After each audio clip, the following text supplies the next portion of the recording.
Hello everyone, good evening. তো এখন হচ্ছে বিকালবেলা আর আমি রেডি হয়ে নিয়েছি মেলা দেখতে যাওয়ার জন্য। মানে আসানসোলে যেখানে সব থেকে বড় কালীমা হয়, তো সেটাই আমরা আজকে বিকেলে দেখতে যাব। তো চলো তোমাদেরকেও দেখাবো সবটাই। তো তোমরা কিন্তু ভিডিওটা কেউ স্কিপ করো না।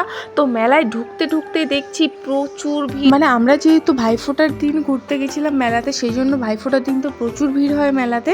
তো চলো এসে গেছি, তখন তো মায়ের দর্শন করবোই যতই ভিড় হোক না কেন। মানে তোমরাই দেখতে পাচ্ছ গাইজ কত ভিড়। আমি না ভালো করে এগোতে পারছিলাম না পেছোতে পারছিলাম, দেখতে পাচ্ছ ঠেলেই পুরো নিয়ে যাচ্ছিল এইদিকে। তো চলো মায়ের দর্শনও পেয়ে গেলাম, তোমরাও দর্শন করে নাও। জয় মা কালী। তোমরা দেখতে পাচ্ছ এখানে বিশাল উচ্চতা ফুটের কিন্তু কালীমা হয়, মানে বিশাল বড় কালীমা গাইজ, তোমরা দেখতেই পারছো। মানে এত সুন্দর লাগছিল দেখে, আমার তো ভেতর থেকে জাস্ট বেরোতেই ইচ্ছে করছিল না। আর ভেতরে যেত এতটাই ভিড়, চুল টেনে ব্যাগ টেনে, মানে আর কি বলবো। আর পাশে যেই অ্যানাউন্স করছে গাইজ যে কারো ফোন চুরি হচ্ছে, কারো ব্যাগ চুরি হচ্ছে, সেই তো আমার ভয় লাগছিল। তাই তো আমি বেশি ভয় না ফোনটা বারই করছিলাম না। মানে যেইটুকু জায়গা ফাঁকা ছিল সেইটুকু জায়গাতে ফোনগুলো বার করছিলাম, আবার ব্যাগে ভরে দিচ্ছিলাম।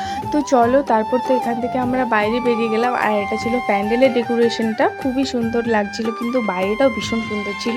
তো দেখো, আর এটা হচ্ছে মেলাটা ভাবছিলাম যে এত ভিড়ে ঘুরবো কি করে গাইজ, যেহেতু অনেকটাই ভিড় ছিল আজকে, তাই ভাবলাম এসে যখন পড়েছি তখন তো একটু হলেও মেলা ঘুরতে। আচ্ছা তোমাদের কার কার এটাই চাপার সাহস আছে বলো তো? আমার তো একদমই সাহস নেই। মানে এটা আমার দূর থেকে দেখতেই ভালো লাগে, চেপে পড়ে ভালো লাগে না। আর এত ভিড়ে বুঝতেই পারছো ঠিক করে ভিডিও করতে পারছিলাম না, তাই কিছু কিছু ভিডিও ক্লিপ নিতে পেরেছি, কিছু কিছু ভিডিও ক্লিপ নিতে পারিনি। কারণ আর আমি তো এত ভিড় সহ্য করতে পারি না। মানে মেলায় ঢুকে তো গেছি, মনে হচ্ছিল ওখান থেকে কখন বেরোবো। মানে এত ভিড়ে দম নিঃশ্বাস সব কিছু যেন বন্ধ হয়ে আসছিল। তাই ভাবলাম চলো টুকিটাকি যা যা নেওয়ার আছে পটপট করে কিনে নিই, আর বাবা এখান থেকে বেরোলে আমি বাঁচি। তো এখানে যেরকম টুকিটাকি জিনিস দেখছিলাম, ক্লিপ এগুলোই নিচ্ছিলাম, ব্যাস আর কিছু না।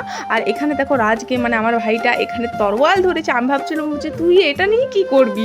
তো চলো এত ভিড়ের মধ্যে তো বাইরে বেরিয়ে গেছি, আর খেয়ে নিলাম হচ্ছে মোমো, যেটা কিনা আমার ভীষণই ফেভারিট একটা ফাস্ট ফুড। মানে এটা আমার ফেভারিট বলতে পারো। আমি কিন্তু মোমো লাভার্স, আমার তো ভীষণই ভালো লাগে। তোমাদের কেমন লাগে অবশ্যই জানিও। আর লাস্টে খেয়ে নিলাম স্যুপ। তো চলো বাবা মেলা থেকে তো বেরিয়ে গেছি অনেকটা, আর যেহেতু এত ভিড়ে না মাথাটা প্রচুর ধরে গেছিলো। তো চলো এবার চলে যাবো হচ্ছে বাড়িতে। আজকে ভিডিওটা এ পর্যন্ত, কেমন লাগলো অবশ্যই জানো, ভালো লাগে লাইক কমেন্ট শেয়ার, বাই।